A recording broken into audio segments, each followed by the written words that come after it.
오늘 충격을 던져줄 수 있는 하나님의 능력이 산부예배 모든 예배자들에게 임한 것을 믿습니다. 교회는 말씀 받은 한 사람으로 말미암아 세상에 충격을 주거든요. 우리가 던져준 충격이 얼마나 많은 생명들을 구원하는지 모릅니다. 며칠 전 국민일보에는 충격적인 기사가 실렸습니다. 마치 율법에 매여 있다가 부활하신 예수님을 만난 이후에 완전한 하나님의 사람, 믿음의 사람으로 전환되었던 바울처럼 율법에 오랫동안 매여 있던 한 사람이 비로소 예수 그리스도를 영접하고 그의 구주로 인정하면서 세상에 큰 충격을 던져주었습니다. 아마 이 사람 모르는 사람이 별로 없을 거예요. 1980년도에 한국의 TV 프로그램에 건강광자로 일약 스타가 된 사람입니다. 엔돌핀 박사로 불렸던 이상구 박사를 아마 여러분이 기억하실 것입니다. 이분의 인기가 얼마나 하늘을 찔렀는지 모릅니다. 그는 제7일 안식일 교회 신도로 35년 동안 활동을 했거든요. 그런데 그가 돌연 지난 10월에 공식적으로 안식교 탈퇴를 선언했습니다. 그동안 그는 유명세를 같이 누리면서 안식교의 홍보대사가 돼서 얼마나 많은 사람들을 이단으로 끌어들였는지 모릅니다. 그럼에도 불구하고 그가 이제는 안식교를 탈퇴한다라고 선언할 때 안식교엔 너무너무 큰 충격이 되었고 이단을 연구하는 학자들에게도 큰 충격이 되었고 그동안 이 한 사람으로 인해서 얼마나 많은 사람들이 이단의 길로 빠지는 것을 그냥 안타까워하면서 기도했던 한국교회 성도들에게도 충격이 되었습니다. 그러나 오랫동안 기도해왔던 한국교회 성도들의 가슴이 뻥 뚫리는 듯한 시원함을 던져주는 소식이었습니다. 여러분, 안식교는 어떤 교회일까요? 구약적인 교회만 추구합니다. 그래서 그들은 율법만 지키면 천국 간다 라고 주장하는 율법주의 집단입니다. 그래서 1915년도부터 한국에서는 이단으로 규정되었습니다. 그의 배경을 살펴보면 참 안타까워요. 그는 1967년도에 연세대 의대를 졸업했거든요. 당시에는 미국이라고 하는 나라에도 의사가 부족했습니다. 그래서 그는 미국으로 건너가서 미시간주의 웨인 주립대에서 내과 전문의 과정을 수료한 다음에 1976년부터는 UC 얼바인 대학에서 알러지 전문의가 됐습니다. 여러분, 우리는 알러지 때문에 고생을 많이 하지 않는데 미 대륙은 알러지 때문에요. 알러지만 없으면, 그런 알러지의 증상만 없으면 살겠다고 할 정도로 심합니다. 안타깝게도 1982년부터는요 안식교 개통의 위머 칼리지 교수가 되면서 이 사람이 그만 안식교에 입교하고 말았습니다. 그러면서 지금까지 35년 동안을 몸담고 있으면서 그가 비로소 깨달은 것입니다. 자신이 믿었던 것이 예수 그리스도가 아니에요. 자신이 믿었던 것이 율법이었음을 깨닫고 후회하게 된 것입니다. 성경에 기록된 계명이 율법이 아닌 사랑이라는 사실을 모른 채 믿음으로 구원받는다라고 하는 사실조차도 몰랐던 지난 과거를 매우 후회하고 있습니다. 그가 이처럼 안식교를 탈퇴하게 된 구체적인 동기가 하나 있는데 지금으로 거슬러 올라가면 2년 6개월 전입니다. 말기암 환자를 만나면서 그가 뼈저리게 경험을 했던 내용을 이렇게 고백하고 있습니다. 안식교의 신실한 집사가 어느 날 육정암에 걸려 2개월밖에 못 산다며 저를 찾아왔습니다. 그리고 심각하게 자신이 구원을 받았는지 모르겠다며 토로하였습니다. 그래서 요한복음 말씀을 짚어가면서 구원의 확신을 심어줬습니다. 그런데 그가 구원의 확신을 얻고 완치되는 사건이 벌어졌습니다. 그 소문이 삽시간에 안식교 안에 퍼졌고 저에 대한 공격이 시작됐습니다. 여러 말이 있죠. 여러분, 이단의 집요함과 무서움을 조금 아세요? 막무가내입니다. 진리가 아는 것을 붙잡고 있는 이단은요 무섭습니다. 여러분 생각해 봐요. 우리가 생명의 길을 걷고 있는 것 이 자체가 하나님의 크신 은총임을 믿으시면 아멘 하시기 바랍니다. 그런데 그가 무려 35년 동안 이단으로 규정된 안식교에 몸담았다가 그는 다시 한국에서 현재 강원도 속초에 건립된 뉴스타트 센터의 대표로 섬기고 있거든요. 그는 주로 말기암 환자들, 그리고 당뇨, 우울증, 고혈압, 그리고 아토피 같은 고질적인 질병을 그가 사명으로 안고 돌보면서 뼈아픈 이런 고백을 하고 있습니다. 저 때문에 안식교에 들어간 사람들에 대해 책임감을 느낍니다. 그들이 만약 올바른 복음을 전하는 교회에 갔다면 복음을 똑바로 알고 참된 확신 속에서 살았을 텐데 죄송합니다. 그는 채 이 말을 잊지 못하고 고개를 떨구었습니다. 여러분, 한 사람이 회심했던 이 중요한 과정들 우리 그동안 우리의 인생사 가운데 많이 보아왔잖아요.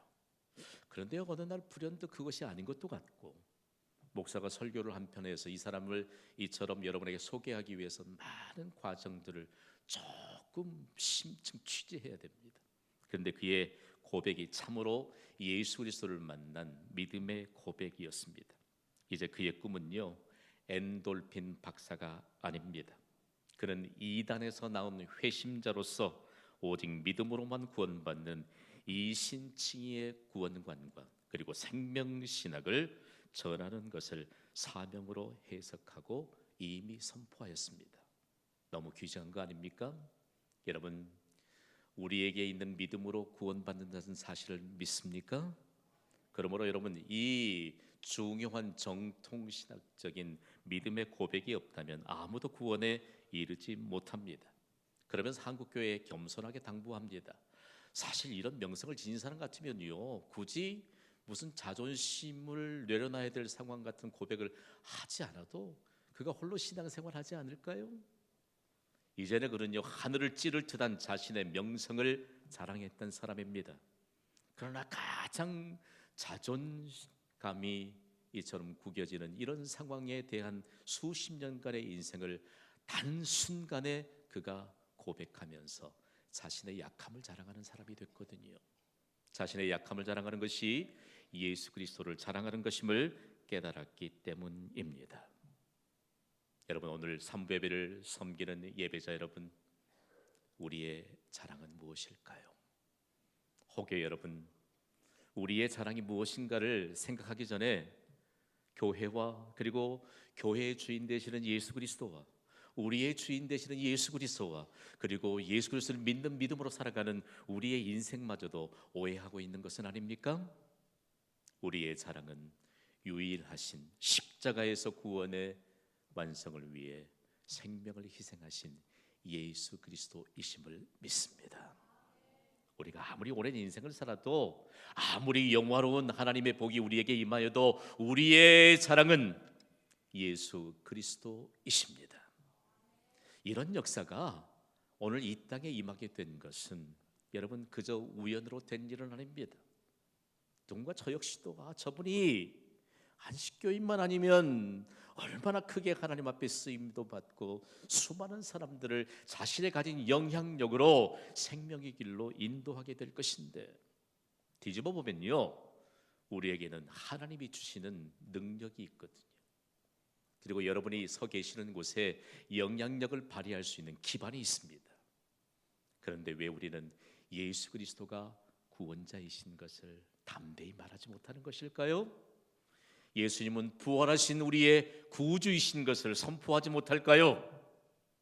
예수 그리스도를 구주로 영접하지 않으면 멸망의 길을 갈 수밖에 없는데도 불구하고 왜 우리는 빈번하게 기회가 주어짐에도 불구하고 사람의 소리를 의식한 나머지 생명의 복음에 대해서 담대히 선포하지 못하는 것일까요? 여러분, 다시 한번 하나님이 우리에게 묻습니다. 우리의 자랑이 무엇인가를 묻습니다. 요즘은 여러분 아무리 좋은 자동차를 할지라도 자동차가 우리의 어떤 부를 가늠할 수 있는 그런 척도가 안 된다는 사실점 하나는 여러분 우리가 알고 있잖아요. 그렇다면요, 모든 것이 상대적인 이런 물질적인 가치가 팽배해져 있는 이때에 도대체 우리가 자랑하려고 하는 것은 무엇인가라고 하는 말씀입니다. 오늘 우리의 자랑은 도대체 무엇일까? 우리의 자랑은 예수 그리스도께서 우리의 약함을 강하게 하시는 우리의 구주가 되시고 우리의 전부가 되시고, 그리고 예수 그리스도를 자랑하는 자들마다 하나님의 자랑거리가 되게 한다는 사실들을 오늘 우리의 가슴에 새겨주시면서 입술에 담아주도록 가장 세상에서 영광스럽고 안전한 이 예배의 자리에 우리를 부르신 줄 믿습니다. 그러면서 인류 역사상 하나님의 자랑거리가 되었던 데살로니가 교회를 우리에게 모범으로 제시하고 있습니다. 이 교회를 연구하면 참 가슴이 뛰어요. 하나님의 자랑거리가 되었던 교회. 여러분, 우리가 섬기는 경신교회는 과연 데살로니가 교회처럼 나로 인하여 하나님의 자랑거리가 되는 교회로 세워지고 있는 것일까요? 오늘 이 말씀 우리가 받기 전에 제가 여러분에게 좀 도전적인 질문을 좀 드려야 돼요. 오늘 우리가 이 예배를 드리고 예배당 밖을 나가면 우리의 생명의 위협을 받을 만한 분이 계시면 손 한번 들어보세요. 아무도 없어요? 우리가 예수 그리스도를 믿는다는 고백을 하기만 하면 우리의 생명에 위협을 당할 만한 사람이 있으면 손 한번 들어보세요. 여러분, 하나님의 자랑거리가 되었던 데살로니가 교회는 예배를 마치고 나가면 어쩌면 생명을 보존할 수 없는 위험에 처해 있는 자들이 대부분이었습니다. 그리고 나는 자랑스럽게 예수 그리스도를 믿는 그리스도인인 것을 고백하면서 나 지금 예배하러 간다 라고 말하면 여러분, 온갖 불이익을 다 당해야 될 이런 상황 가운데서 신앙생활을 했던 사람입니다. 도대체 이 데살로니가 교회는 어떤 시대적인 정황을 안고 있었을까? 여러분, 인류 역사를 연구하는데 인류 역사에 빼놓을 수 없는 자료로 함께 정말 권위가 인정되는 성경 66권 가운데 책 한 권이 있는데 그것이 바로 사도행전입니다. 성령이 오심으로 교회가 탄생되었고, 그리고 교회를 통해서 성령의 역사와 사도들의 행적을 빼곡하게 기록해 놓은 사도행전은 역사적인 사실입니다. 그 역사적인 사실을 기록하고 있는 사도행전 17장에 데살로니가 교회가 세워졌던 데살로니가라는 도시의 시대적인 정황이 자세하게 기록하고 있습니다. 먼저 살펴보면 어떤 시대를 살았을까요? 따라합시다. 왈패들의 소굴이었다. 좀 표현이 그렇습니까? 그런데 여러분, 우리가 사는 이 지역에도요 만만치 않았다는 거 여러분 아세요? 이 시대를 제가 여러분 우리의 살아왔던 지난 과거에 대입시켜서 쉽게 좀 설명을 해드릴게요. 우리 지방에서도 과거에 이런 말이 있었거든요. 어디에 가서는 돈 자랑하지 말라고요? 그럼 모르세요? 어디에 가서는 인물 자랑하지 말라고요? 네, 크게 해도 괜찮아요. 어디에 가서 주먹 자랑하지 말라고요? 여러분, 우리가 왈패들의 소굴 가운데 살았습니다. 그러나 이런 곳에 교회가 세워지고 생명의 복음이 한 사람 한 사람을 변화시켜서 시대적인 변화를 이끌었던 것입니다. 데살로니가라는 이 도시가 얼마나 왈패들이 있었을까? 성경에 등장하는 유대인들은 돈 버는 데 명수였습니다. 지금도 세계를 쥐락펴락할 수 있는 것은 그들이 가진 돈 때문이에요. 세상 복판에 있는 미국의 중심에 있는 유대인들이 왜 세상을 쥐락펴락할까요? 그들이 가진 돈으로 무기상들이 다 대부분 유대인들이잖아요. 이들이 가면 아주 힘 있는 사람들과 돈으로 결탁을 합니다. 데살로니가에 그렇지 않아도 왈패 같은 사람들이 있는데 돈을 주고 매수하면 쉽게 동요되던 이런 정황 가운데 있는 불량배들을 동원한 것입니다. 그러니까 자신의 기득권을 이처럼 침범해오는 복음을 전하는 전도자인 바울과 그의 일행들을 불량배들을 동원을 시켜서 온 성 안에 복음이 전해지는 곳곳마다 소동을 일으켰던 사람들이었습니다. 그러면서 그것도 모자라서 복음을 전하는 바울과 그의 일행들의 생명을 위협하기도 했고요. 가진 못된 짓을 다 했던 자들이었습니다. 그러니까 도시의 분위기를 쉽게 알 수 있잖아요. 그러나 그런 완패들의 소울 가운데서 바울이 전한 복음을 듣고 놀라운 결과들이 있었습니다. 사도행전 17장 4절은 이런 시대에서도 기적적인 하나님의 역사를 이렇게 기록하고 있습니다. 함께 읽어볼까요? 시작. 그 중에 어떤 사람 곧 경건한 헬라인의 큰 무리와 적지 않은 귀부인도 권함을 받고 바울라 실과를 따르나. 아멘. 자, 보세요. 수많은 사람들이 소동을 일으키고 그리고 행패를 부리는 사람에도 경건한 헬라인의 큰 무리가, 여러분, 소동을 일으켰던 불량배보다도 훨씬 더 많은 사람들이 바울이 전한 복음을 듣고 바울을 따랐습니다. 그러나 그 가운데 여러분, 귀부인이라고 적혀져 있잖아요. 로마 시대의 귀부인들은 세상을 호령하던 사람들의 부인들입니다. 여러분, 요즘도 그렇잖아요. 부인들을 감당할 남편들이 있을까요? 제가 잘못 표현했을까요? 고귀 부인들은요, 당시에 세계를 지배했던 로마의 영향력 있는 인물들을 실제적으로 움직였던 사람들입니다. 그러면서 결국은 이들이 복음을 받고 결국은 로마 제국을 복음 앞에 무릎을 꿇게 했던 근거가 됐거든요. 생각해 보세요. 오늘 이 시대에도 이처럼 데살로니가 교회를 통해서 있었던 이 복음의 역사는 강력한 메시지가 되어 옵니다. 여러분, 우리가 복음을 들고 나가는 곳엔 복음을 들을 갈급한 영혼들이 예비되어 있음을 믿으시기 바랍니다. 무엇이 문제일까? 무엇이 문제일까요? 우리가 이런 상황 가운데서도 이런 하나님의 역사들이 예비되었음에도 불구하고 여전히 지금도 교회와 성도들을 통해서 이 역사는 계속된다는 사실입니다. 오늘 우리에게서 그렇다면 이런 정황을 통해서 어떻게 데살로니가 교회가 견고하게 세워졌고 하나님의 자랑거리가 된 교회가 됐을까? 도대체 데살로니가의 이 자랑거리는 도대체 무엇일까를 오늘 우리에게 가르쳐주고 있습니다. 먼저 데살로니가 교회의 첫 번째 자랑거리는요, 놀라지 마세요. 기대 이상으로 믿음이 자란 교회입니다. 자, 오늘 보면 3절을 보면 얼마나 충격적으로 우리에게 이 강력하게 메시지를 전해주는지 모릅니다. 3절을 함께 읽습니다. 시작. 형제들아, 우리가 너희를 위하여 항상 하나님께 감사할지니 이것이 당연함은 너희의 믿음이 더욱 자라고 너희가 다 각기 서로 사랑함이 풍성함이니. 아멘. 자, 데살로니가 후서를 기록한 사람은 하나님의 감동을 입은 바울입니다. 바울은 당대의 가장 뛰어난 학자입니다. 그가 너희의 믿음이 더욱 자라고 있는데, 믿음이 더욱 자란다라고 하는 이 단어를 여기에서 처음으로 사용하고 있습니다. 이 단어는 해석이 필요해요. 믿음이 더욱 자랐다는 것은요, 기대 이상으로 더욱 강하게 성장했다는 것을 말합니다. 더욱이 기대 이상으로 더욱 풍성하게 되었다는 것을 의미합니다.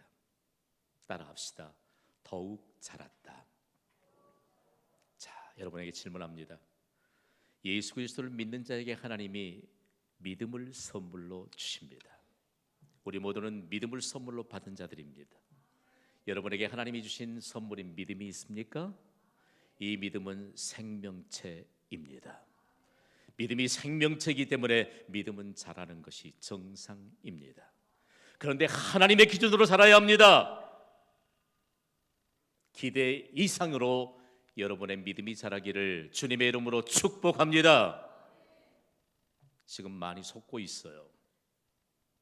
사단이 우리의 기전에 거짓 복음을 들려줍니다. 지금은 그렇게 열심히 안 해도 돼. 그 거짓 복음이죠. 나도 왜 왕년에 그런 열심이 있었다니까? 그건 거짓 복음이죠. 여러분, 믿음은 생명체이기 때문에 내가 예수 그리스도를 믿는 순간 믿음이 더욱 자라는 것은 지극히 당연한 것이요, 진정한 복임을 믿으시면 아멘 하시기 바랍니다. 그런데 기독교 역사는 인류 역사와 맞물려 갑니다. 내 믿음이 기대 이상으로 자라는 것을 다른 사람이 압니다. 그런데 공통점이 하나 있습니다. 우리의 믿음이 기대 이상으로 자라가면 우리의 기대 이상으로 자란 믿음을 보는 다른 사람들이 우리를 자랑하기 시작합니다. 제 말에 동의가 되시면 아멘 하시기 바랍니다. 이것이 교회가 가져야 될 표지입니다. 저 사람 믿음 가진 지 얼마 안 되는데 그건 별 중요하지 않습니다. 우리에게 생명의 복음. 여러분, 지금 다음 세대들이 예배를 다 드리고 있습니다. 영아부부터 고등부까지 예배를 드리고 있어요. 여러분, 가장 어린 아이들인 영아부나 유아부의 유치부에 한번 가보세요. 그들이 믿는 예수님은요, 그들 안에 있는 예수 그리스도는 어른들보다 크십니다. 세상보다 큽니다. 그러니까 거꾸로 어린아이들이 어른들을 전도할 수 있는 것이지요. 여러분, 우리의 믿음이요, 왜 자라지 않을까요? 믿음이 기대 이상으로 자라는 것이 하나님의 기준인 것을 데살로니가 교회를 통해서 보여주고 있습니다. 아니, 어쩌면 이 시대에 경신교회를 통해서 믿음이 기대 이상으로 자라는 하나님의 기준을 보게 하시도록 경신교회를 하나님이 세우셨음을 저는 믿습니다. 여러분도 믿으시기 바랍니다. 그런데 왜 내 믿음은 자라지 않을까? 진단해 보아야 합니다. 우리의 믿음이 기대 이상으로 자라지 않는 것은요, 하나님의 말씀을 사람의 말로 듣기 때문입니다. 이미 데살로니가 전서를 우리가 함께 생각하면서 이미 해답을 얻었잖아요. 하나님의 말씀을 사람의 말로 받지 않고 하나님의 말씀으로 받았던 그 교회가 믿음의 소문이 각처에 퍼지는 교회가 되었고, 오늘 데살로니가 후서에 이르러서는 그들이 믿음이 생명체인 것을 기대 이상으로 자란 믿음을 통해서 삶으로 증거했다라고 하는 사실입니다. 또 다른 이유가 있다면 우리가 무엇을 진단해 보아야 할까요? 여러분, 믿음은요, 그저 평탄한 환경에서만 자라지 않는다는 사실입니다.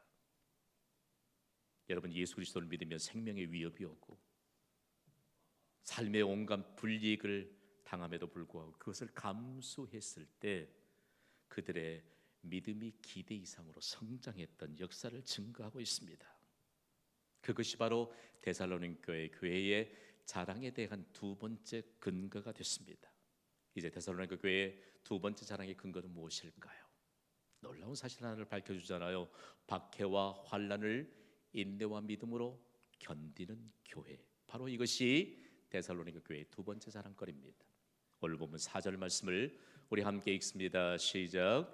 그러므로 너희가 견디고 있는 모든 박해와 환난 중에서 너희 인내와 믿음으로 말미암아 하나님의 여러 교회에서 우리가 친히 자랑하노라. 아멘. 여러분 보세요.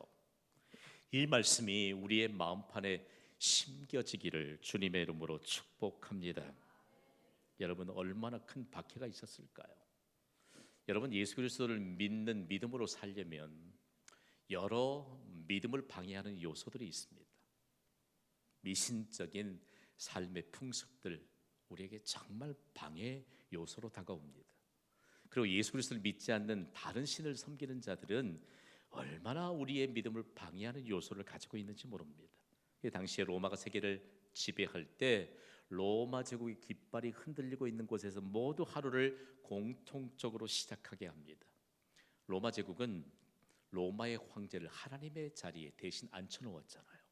그리고 반복적으로 매일 하루를 시작하면서 그 로마 황제를 아래에 이런 고백을 하게 했습니다.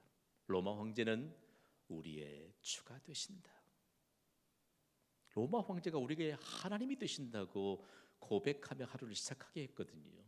이 고백만 하면 어떤 종교를 가지든지 어떤 다른 신을 숭배하든지 이 고백을 먼저 하는 사람에게 아무런 관여도 하지 않았습니다. 우습잖아요. 그런데 예수 그리스도를 믿는 우리가, 만왕의 왕이시여 만주의 주이신 예수 그리스도를 믿는 우리에게 있어서는 정말 하나님 앞에 큰 죄가 아닙니까? 다른 사람들도 큰 죄죠. 우리가 어떻게 신앙의 양심을 가지고 이런 고백을 할 수 있겠습니까?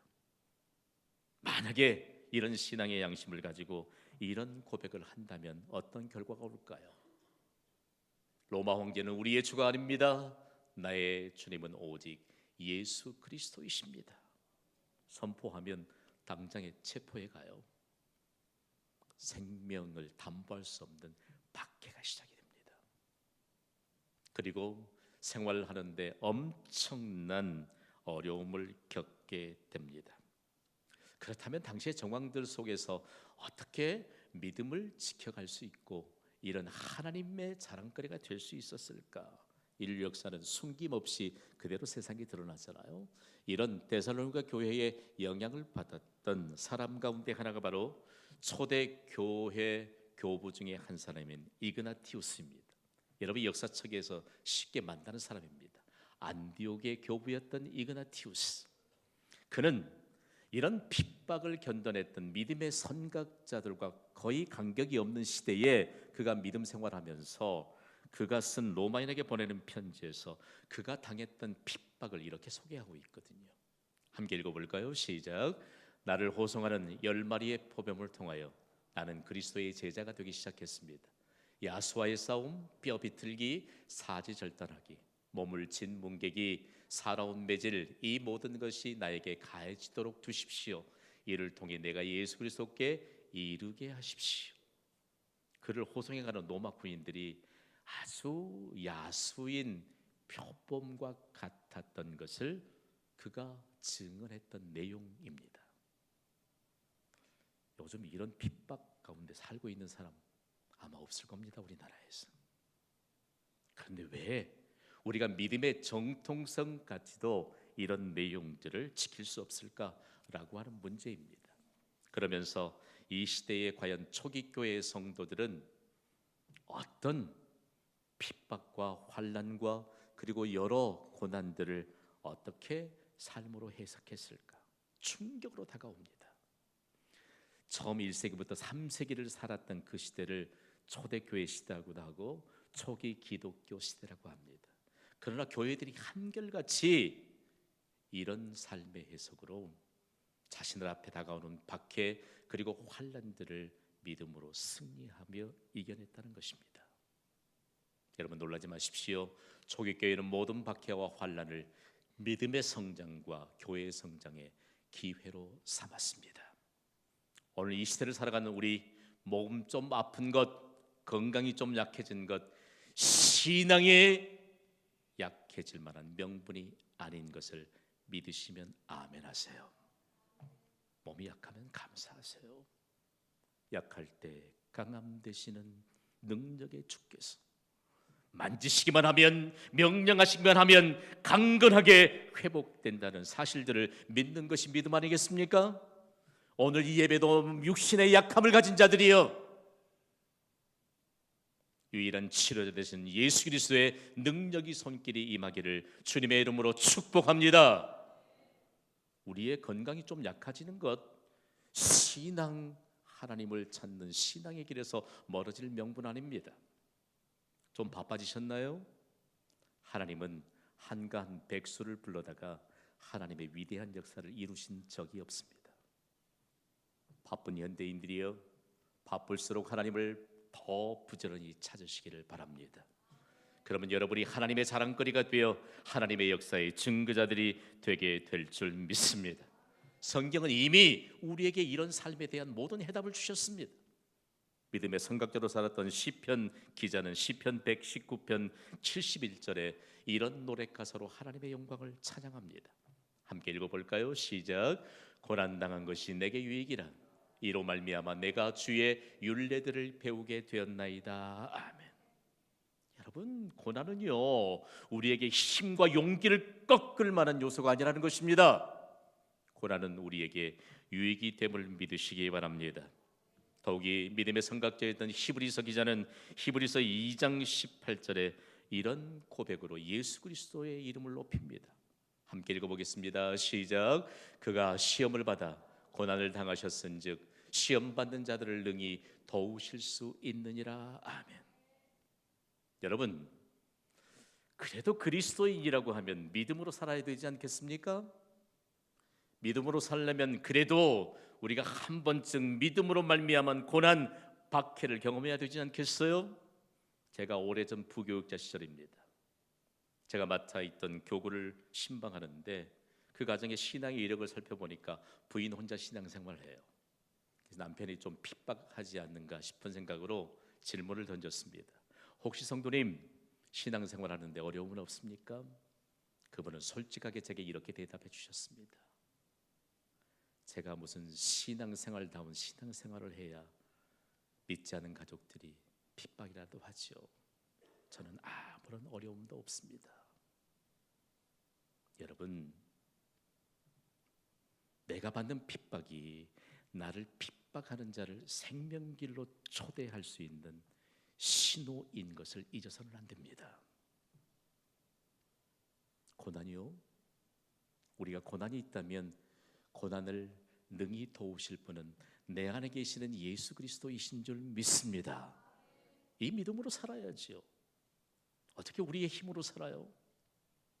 우리의 힘으로 어떻게 만만치 않은 이 세상을 살 수 있다고 생각하세요, 여러분? 나는 믿음 생활하면서 거리끼는 것은 싫다. 그건 거짓 복음입니다. 우리에게 익숙하게 던져주는 내용들이 있습니다. 나 이전에 열심으로 신앙생활 해봤어. 천만에요. 어제의 믿음보다 오늘은 더 좋은 믿음을 갖는 것이 정상적인 축복의 사람의 표징입니다. 중요해요. 그러면 과연 데살로니가 교회 성도들은 오늘 이 시대에 우리에게 어떤 메시지를 전달하려고 할까? 데살로니가 교회 성도들로부터 들려오는 하나님의 음성을 듣습니다. 우리 다 함께 선포합니다. 시작. 하나님의 자랑거리가 되십시오. 여러분, 하나님의 자랑거리가 되십시오. 지금 12월 달이 시작하면 우리가 하나님의 자랑거리가 될 만한 너무 은혜의 기회들이 주어지는 절기입니다. 12월 첫째 주부터 크리스마스인 12월 25일까지 기간 동안에 4주간의 주일이 있습니다. 이 주간을 교회는 정통적으로 주님 탄생을 기다리고 다시 오실 주님을 기다리는 대강절, 소망의 절기를 지킵니다. 이 기간을 일컬어서 크리스마스 시즌이라고 합니다. 우리가 쉽게 성탄으로 끝나지 않고 성탄절, 절기로 해석하는 이유가 바로 여기에 있습니다. 여기엔 우리에게 생명의 복음을 전해준 믿음의 선각자들의 이 대강절에 대한 분명한 해석이 있습니다. 바로 대강절에는 3가지의 요소가 있습니다. 여러분, 기다림과 바라봄과 깨어있음입니다. 예수님이 다시 오기를 기다리는 것, 예수님만 바라보며 사는 것, 그리고 예수님 앞에서 늘 깨어있는 믿음으로 사는 것이 우리가 하나님의 자랑거리가 되도록 살아야 될 믿음의 본질입니다. 그래서 교회력은요, 12월 대강절이 교회력의 시작입니다. 마지막 달이 아닙니다.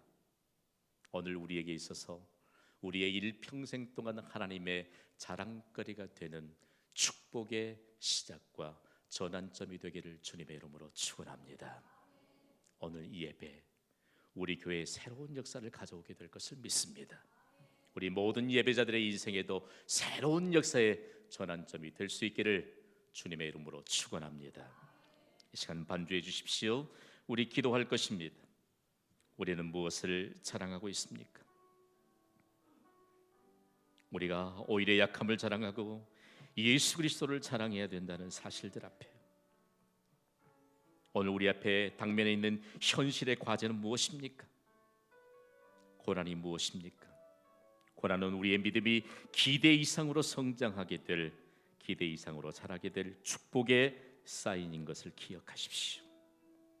이 시간 기도할 때 하나님, 몸이 좀 아픕니다. 마음도 아픕니다. 그리고 물질의 궁핍함도 있습니다. 여러 해결하지 못한 일들이 많습니다. 그러나 내 믿음이 기대 이상으로 자랄 수 있는 기회인 것을 믿습니다. 믿음이 자라면 해결해 주시는 하나님의 해답이 임합니다. 오늘 이 믿음으로 성찬받기에 합당한 믿음으로 나아가도록 잠시 마음으로 기도하겠습니다.